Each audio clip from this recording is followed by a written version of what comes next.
Hello, welcome to our channel mini blogs devotional. ఈ రోజు మనం భక్తి, శక్తి, ధైర్యానికి ప్రతీక అయిన హనుమంతుడి గురించి పూర్తి కథ తెలుసుకుందాం.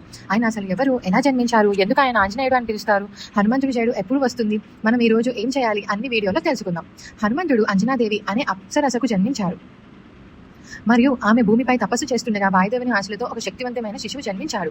ఆయన తెల్లు పేరే ఆంజనేయదేవి, తండ్రి కేసరి, దివ్య అనుగ్రహం వాయుదేవుడిది. అందుకే ఆయనను ఆంజనేయుడు, అంజనా కుమారుడు అని పిలుస్తూ ఉంటాడు. వాయుపుత్రువు అని కూడా పిలుస్తారు. చిన్నప్పుడు హనుమంతుడు చాలా అల్లరి శక్తివంతంగా ఉండేవాడు. ఒకరోజు ఉదయాన్నే లేచి సూర్యుని పండు అని భావించి ఆకాశంలోకి ఎగిరి పట్టుకోవాలని ప్రయత్నించాడు.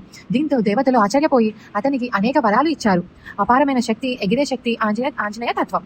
హనుమంతుడి గొప్పతనం శక్తిలో కాదు, భక్తిలో ఉంది. అతను లార్డ్ రామ అంటే రాముడి గారి పట్ల అపారమైన భక్తి కలిగి ఉన్నాడు. సీతమ్మను వెతకడానికి సముద్రాన్ని దాటి లంకకు వెళ్లారు. రాముని ముందు భయపడకుండా నిలబడ్డారు. లంకను కాల్చి తన ధైర్యాన్ని చూపించాడు. యుద్ధంలో లక్ష్మణుడు గాయపడినప్పుడు హనుమంతుడు సంజీవి ఔషధం కోసం హిమాలయాలకు వెళ్లాడు. కానీ ఏ మొక్క తెలియక మొత్తం పర్వతాన్ని తీసుకొచ్చాడు. ఇది అతని భక్తి, నిర్ణయం, శక్తికి నిదర్శనం. హనుమంతుడి జన్మదినాన్ని హనుమాన్ జయంతిగా అందరూ పూజించుకుంటారు.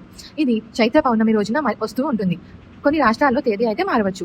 ఈ రోజు మనం ఏం చేయాలంటే హనుమాన్ చాలీసా చదవాలి మరియు ఆలయానికి వెళ్ళి పూజ చేయాలి. ఆలయానికి వెళ్ళలేని వాళ్ళు ఇంట్లో కూడా పూజ చేసుకోవచ్చు. ఉపవాసం ఉండవచ్చు, అది పూర్తిగా మీ ఇష్టం.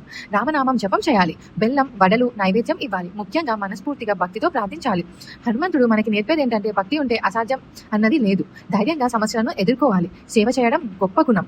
ఈ హనుమాన్ జయంతి సందర్భంగా మనమంతా హనుమంతుడు లాంటి భక్తి, శక్తి మరియు మీ అందరికీ మీ ఇంట్లో సంతోషం పొందాలని కోరుకుంటున్నా. జై హనుమాన్, జై శ్రీరామ్. మరిన్ని ఇలాంటి వీడియోస్ కోసం మన మినీ బ్లాగ్స్ ఛానల్ అయితే సబ్స్క్రైబ్ చేసుకోండి.